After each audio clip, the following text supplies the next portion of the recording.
This is calendula. This is a really important herb that I use in my pharmacy. C-A-L-E-N-D-U-L-A, calendula.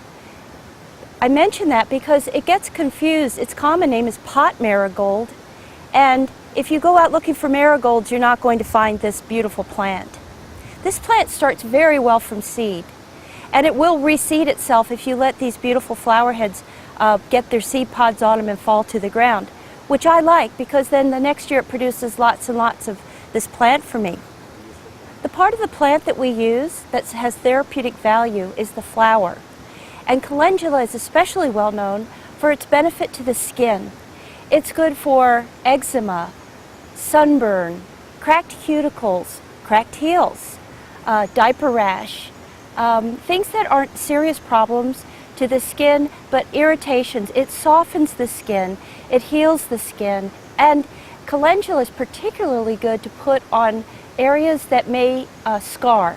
So if you have a burn or a cut and it heals up but you think it might scar, then you put calendula on it.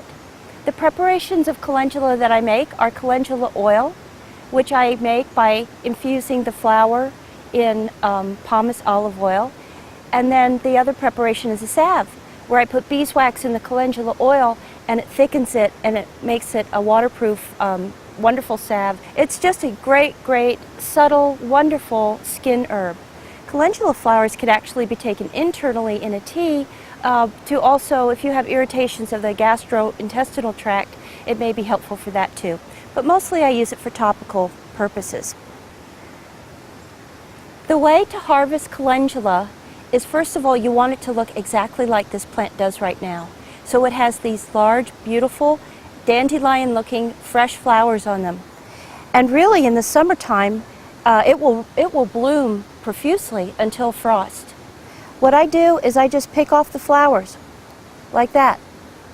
You just snap them off with your thumbnail, like that. When I come out here in 3 more days, there will be about this many more flowers on this particular plant.